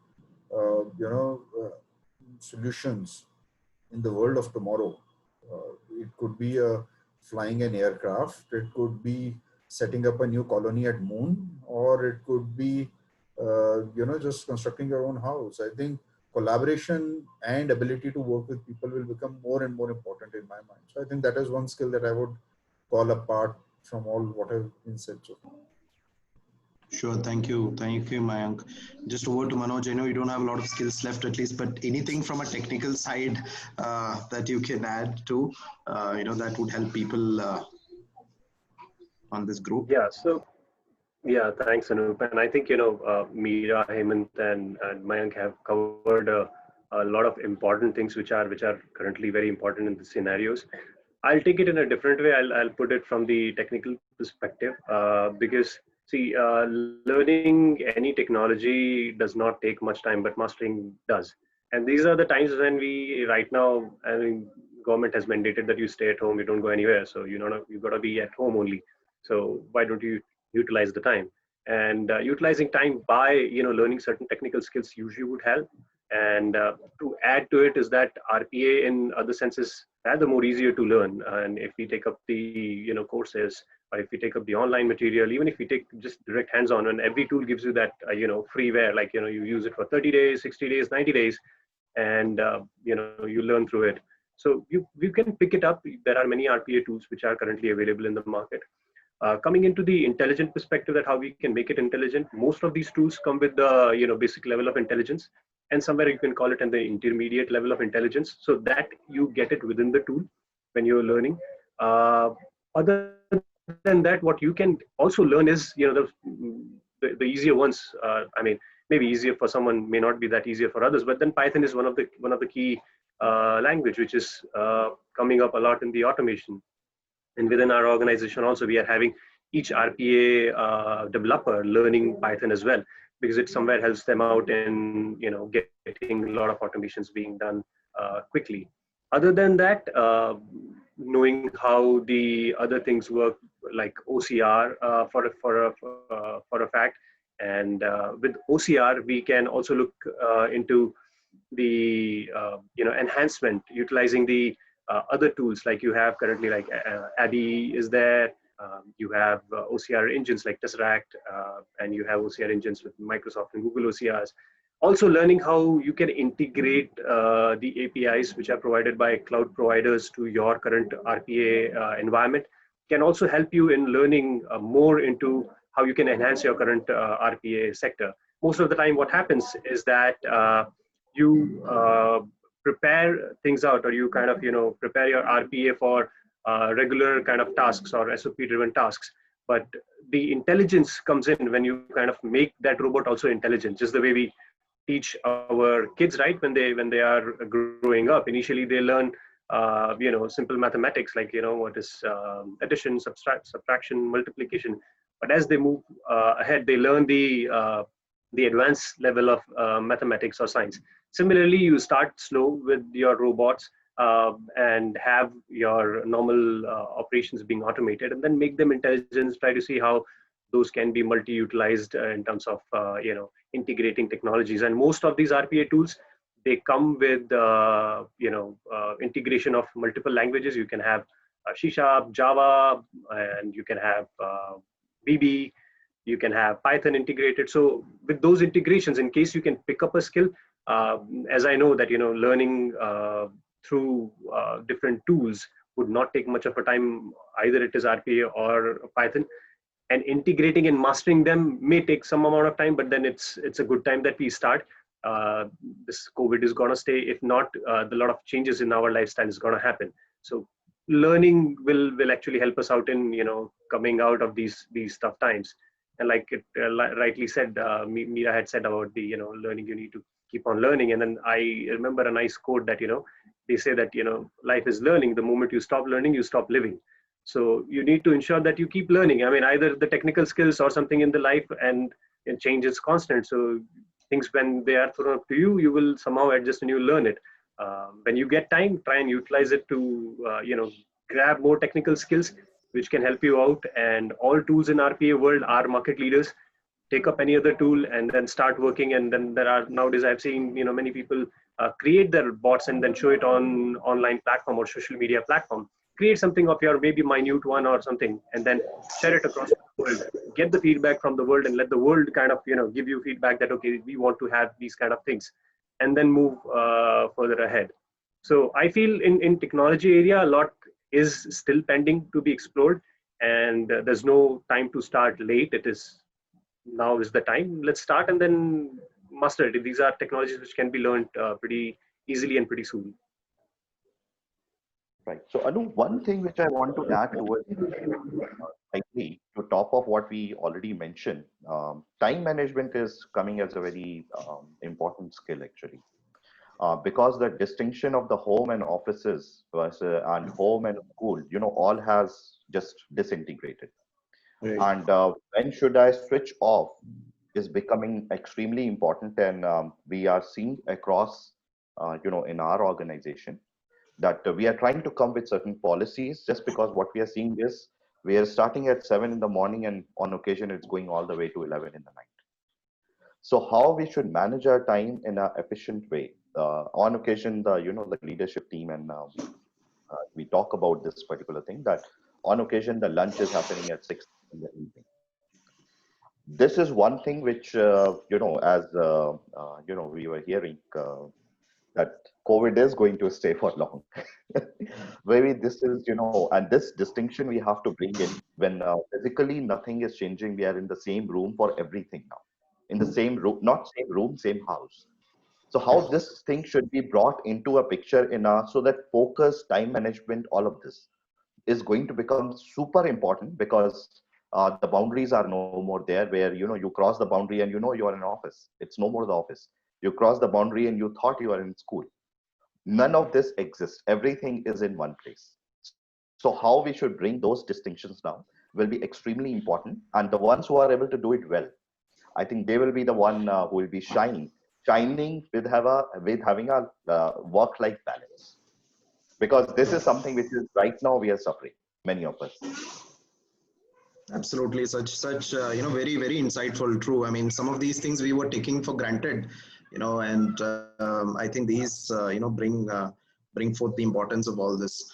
So, in fact, I was just picking up this book on problem solving techniques. This was back in my college 20 years ago, but then I think I'm finding it more relevant today now. So just things like what you said, also time management, got to, or, pick those things up now. So now, Ekta, should we open it up for Q&A in terms of time so that we have enough time for our audience to also ask questions that the panel can Yes, yes, of course. We can open the floor for the Q&A. And if any participant would like to ask any question, you can raise your hand and you can ask a question.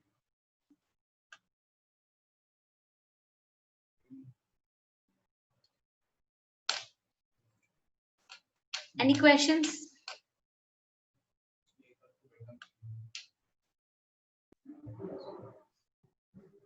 I think we have been so clear in our answers and explanation that people don't have questions.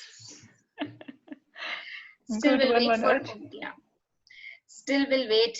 If you have any questions to the audience, it's open for the floor. We have our thought leaders here. Please feel free to ask your queries.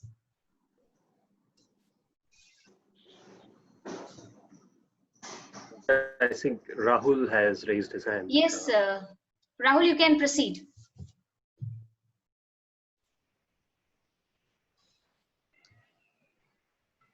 Rahul, maybe you're on mute.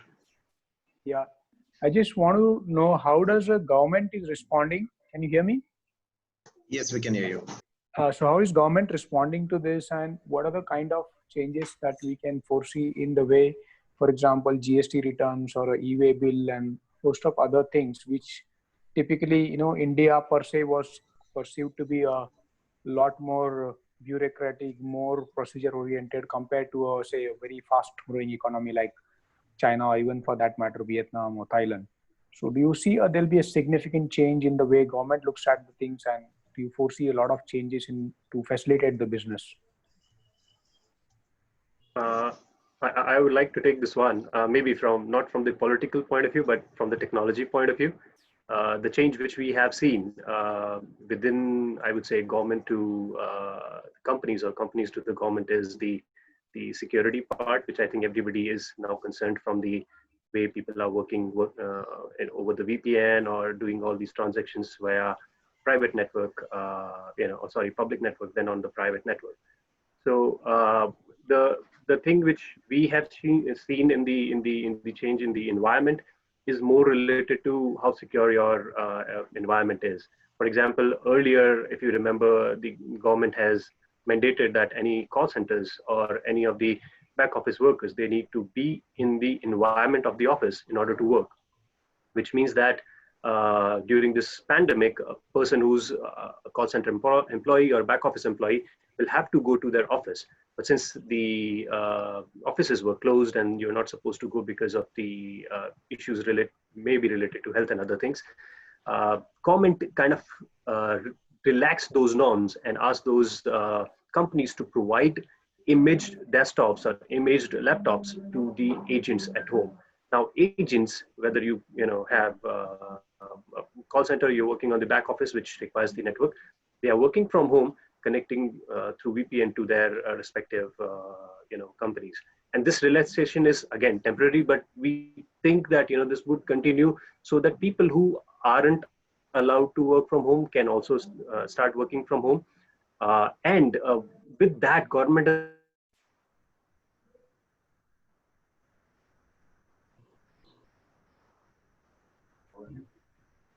or there, for your other work. So those things can actually be now regulated and controlled via regulations from firewall perspective, from network perspective, how you're dealing with the common cloud. Then again, I'm taking this question more from the technology perspective. Political way, I don't know whether I will be the right person to answer it, but then I'll leave it up to other analysts in case they want to comment anything on top of it. Yeah. Right. So let me try to take a shot at this question from two different perspectives. One, and both the perspectives are very closely known to me because I'm part of those systems. So one is telemedicine. All of us remember that telemedicine never picked up in India, despite telemedicine being a high possibility engine for India in terms of healthcare. And government very, in the last 2 months or something has responded very favorably. And there's a lot which is happening in that field. And this is all COVID, escalated that situation where government started coming with the guidelines and everything. And it seems that there is a huge number of things which are happening, initiatives which are happening in that space. So, and the major problem was what Manoj just mentioned, security, privacy, and these kind of things, how the data will flow. Will it be coming under the, the different rules which are there, because doctors, when they do a wrong prescription or something, they are liable for legal, medical legal problems, and this kind of things can happen. And government acted very swiftly on that. The second thing, which is more from the Swiggy's perspective, if we remember, the shops were closed, and the government came with a regulation that the liquor delivery can be done online, which was not allowed in India. And they came with the the framework and something, and many states in India have already started working on those. So it seems government is pretty much trying to help the industry in different places to the extent possible. But the major situation which I see is there is no clear answer to anything which is happening on the ground. And government is also not able to generate finance at the moment. And the first thing which they're trying to do is, can the activities be revived to certain levels where maybe, more things may start happening where. So right now, at least on two fronts, I have seen that government has responded very, very fast. And the Karnataka government case, which I was mentioning to you, it was totally technology driven because they knew that sending the people to the house of a person every day will not be feasible. But at the same time, they wanted to track. Similarly, for COVID, Swiggy was working with the government agencies. The task force which was created for Swiggy so that the food can be delivered on the ground. This was something which Swiggy provided some hands, and a parallel system like Swiggy was delivered where the people maybe, the homeless people, they must maybe having only a phone with them. And from there, they will give a call to this number, and the geo position will be figured out, and the food will be delivered to them. And then to certain people, the ration will be delivered. So my feeling is this has triggered, COVID has triggered a lot of innovation in the government front as well. And at least I'm seeing it from very close quarters. Just want to also add, and I think I had one of my friend who's managing a very small business. I think that to Rahul, I think you asked about this GST recon and all that. There's very genuine interest in doing and automating those because they look to get competitive advantage as well. And I think with the whole geopolitical situation, it's important that our Indian businesses, Indian small and medium enterprises also get advantage and use automation. So there'll be traction of it. Of course, there should be affordable and palatable automation solutions for that also to come, because some of the automation solutions are meant for large enterprises and large clients. I think that will pick up, I feel, over the next couple of years, in which that's going to be more democratic. A lot more automation solutions will be available now. That's from my side. Okay. Something. We have another question from Mr. Ankur Jain. Mr. Ankur, you can raise your question. Thanks, Ekta. Thanks everyone. It has been a great session and certainly insightful having you from different industries. It's basically to get to know how the other industries are coping up with the COVID changes and all. Apart from a common thing which every industry is following is work from home culture. About me, I'm a finance professional and I hold a finance degree. So with changing world, it's more complex and from more technological.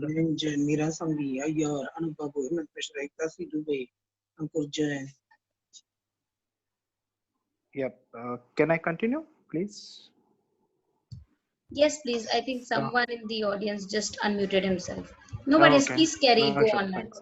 So just with the complex, it's getting more complex and with more technological environment, especially with clouds, and since Manoj suggested Python as one of the automation tool, what is there when it comes to cloud computing as a finance professional? What do you suggest, or what do you think about how to go ahead with that?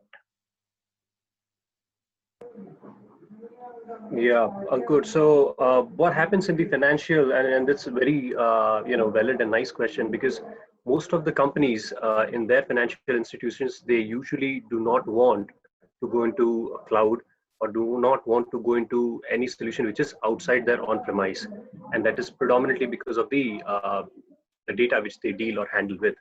So, to kind of answer you in that area, our finance processes which we have migrated, what we have done is we have kept certain transactions which are geographical. For example, Europe has a strict rule that you can't take the Europe's data out of the Europe. You need to have it within Europe only. Similarly, China has strict rules that whatever you are doing has to be done on the landing zone of China. So with those restrictions in place, we have automated cloud solutions in such a way that, like I was mentioning, that hybrid cloud solutions, that certain areas where we have data being considered. I mean, again, we are talking about VPC here, not the public cloud. But then we can create our own netted environment, okay, which is predominantly working for a particular type of processes only. For example, finance.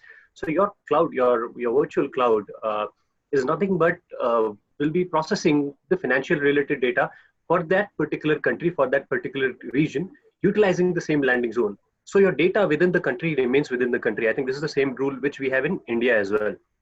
Second thing, from the technology perspective, what happens is your data is kind of stored in the layers. When I say layers, that you would have already defined, which is private, which is confidential, which is secret. And these layers are all encrypted with the level of security which you usually get within your infrastructure. So the same level of security is being implemented, or I would say rather higher level of security, which is being implemented in the cloud infrastructure.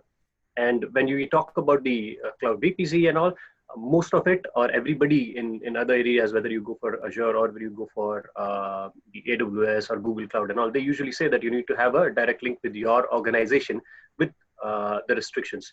So you usually create that direct link or direct connect with the cloud to your on-prem solution in case you want to have the hybrid solutions for your processes. And based on the criticality and based on segregation, because in finance you would have already done segregation of type of data, how or what it is, from private, confidential to secret data, you would have already defined that what category it is part of and what container it should be in. Thank you. Thanks, Manoj. That's really insightful and helpful. Yes. If I were to really add, Anku, for you, I'll add the process angle to it as well. Right? So if you really look at finance processes, pretty much, the process spectrum of accounts receivable, accounts payable, and, the entire kind of reconciliation of the various statements, bank reconciliations, account reconciliation, your invoice matching, your order reconciliation, and order, execution. So I think a lot of these things are pretty well interconnected, pretty well defined, when it comes to processes. If I were to really, take a little bit of a step back, right, about, 10, 12, 15 years ago, the basic premise of shared services model was really to look at, what are those processes which are fairly common across multiple business dimensions for that particular function. And those functions could be outsourced. So IT outsourcing, finance, I mean, most of the BPOs started on the back of finance functions and so forth. So I think from a process perspective, it is really very amenable, very well defined as a process, for system interventions, if you will, right? And when it comes to a technology like automation, it really fits in very, very well, because your input, your processing, and your output, all of them are very well defined. So, and moreover, you're talking about a technology which allows you to keep your data with yourself and operate in, your own silo in that sense. So fundamentally what you're saying is a guy sitting out in Europe, I think we already spoke about it, need not look at anything for his data to go out, come back in, someone processing. Your infrastructure is sitting right in there, which is processing your data right in there, and you have the entire control. So from that perspective, if you see, automation really brings in that kind of a value lever, which brings in, simplification to this entire, finance as a function, I would say. And this is one of the early adopters when it comes to, technologies like automation in that sense.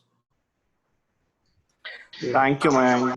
It explained further to what Manoj suggested. Yeah. There's one question. There's one question on the chat. Maybe I just wanted to quickly respond to it from Kwasai. I think around the current situation where we are looking at Indian industries being more self-reliant and competitive. And your question was around, is there a market for that?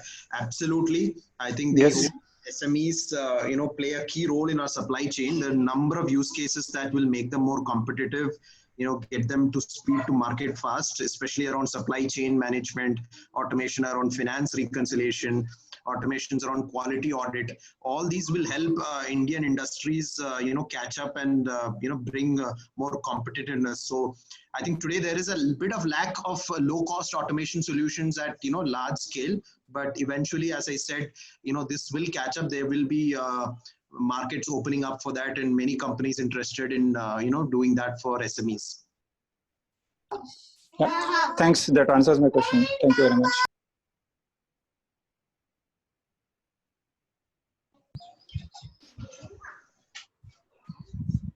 much. Do we have any further questions?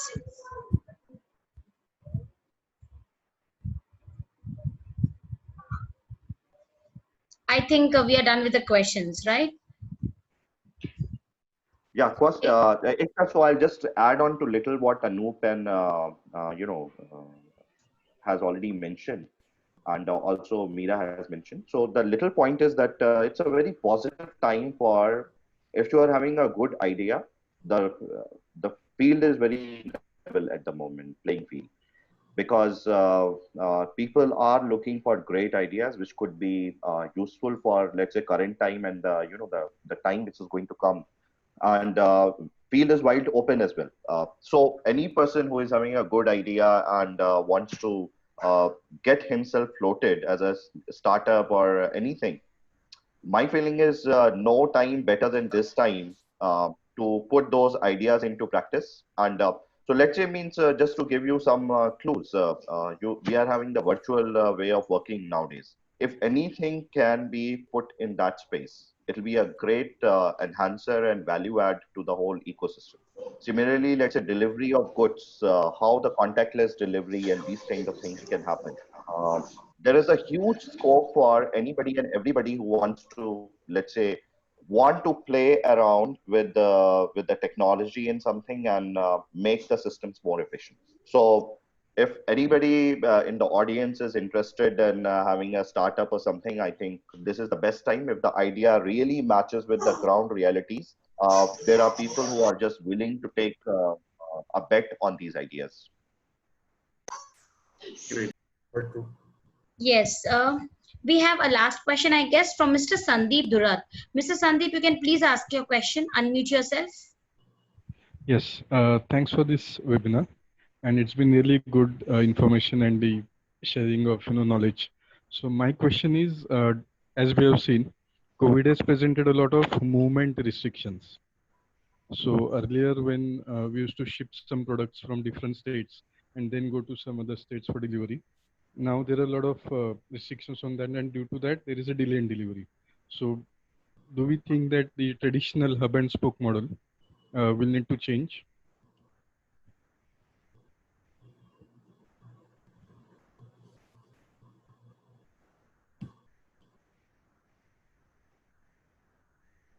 So, Sandeep, let me try and kind of give a little bit of a perspective into it. I think, I'll probably put it in a slightly different context. Hub and spoke model, I don't think it is going to change, right? What is this video? Yeah? Can someone?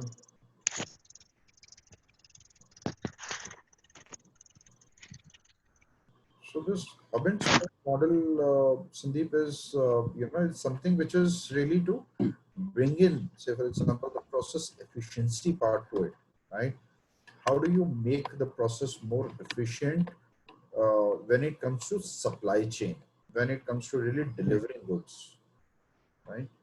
So now, when we are really talking in context of various different product categories, I think the models are evolving. Hub and spoke model is gonna stay, right? Localization will come in. Now, what it means is really you will see there the supply side will become more distributed. The supply side will become more, say for example, in some sense fragmented as well. And it would be much closer to the demand. And therefore, for some of those product categories where, demand and supply could be really clubbed in, from a similar kind of a servicing and a supply chain standpoint, the hub and spoke model will dilute, in some sense.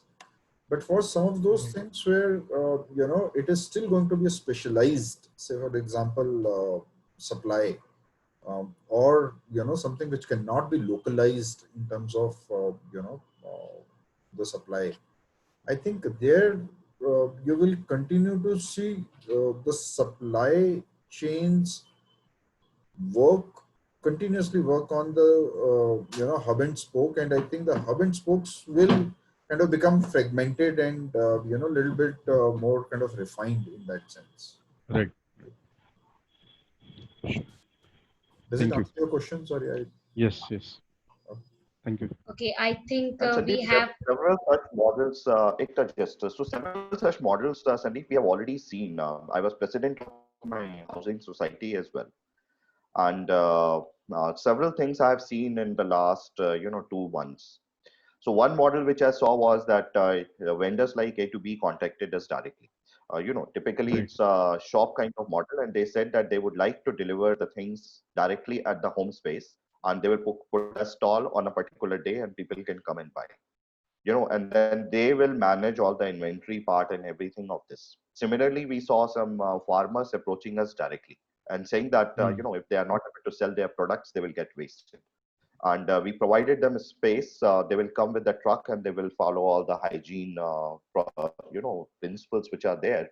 And then, we'll be creating certain kind of social distancing policies when the people are coming in, and all of this. Right. Similarly, Big Basket approached us, and they said that they can create a new kind of model. So the current model is that, you pick up a slot and that kind of thing. And they will be all over the place, and their supply chain was getting broken, and their delivery chain was also broken. So they came with a model which was like this, that they will tell to the RWA that this is the slot which is open, and all the people who are from this RWA, the Resident Welfare Association system, they can put a particular, they can put the name of the society, and all their orders will get clubbed, and they will be delivered at the same time. So you see that a lot of other models, apart from this hub and spoke is a efficient model if you look at it.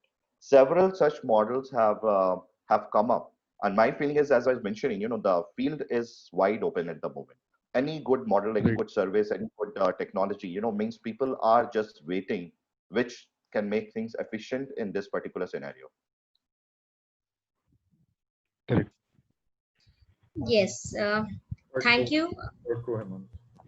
Thank you for answering the questions. Now, I think we are at the end of the webinar. Thank you all for taking out your precious time. Definitely, it was a great session with great audience. And I hope you all had a great session interacting with the speakers and hope your answers got questioned. We will be updating the video on our website shortly. You can visit and view it. And our team would also be connecting with you to have the feedback about our inaugural webinar. It would be a real pleasure if you can just revert to our feedback. And we would be updating that as well on the website with your name, company, and designation. Thanks to all our thought leaders and the audience once again. And it was real pleasure having you all. Thank you everyone. Thank you Thank you, very much. everyone. Thank you, Thank you all the panelists. Thank you very much. putting the entire show together as well. So thank you, Ekta, and thanks, Anup. Thanks, Manoj. Thanks, Hemant. Thank you. Okay, thank you. Bye. Yes, Thank bye you, everyone. everybody. Have a nice weekend. Take care. Stay safe. Same time. Bye.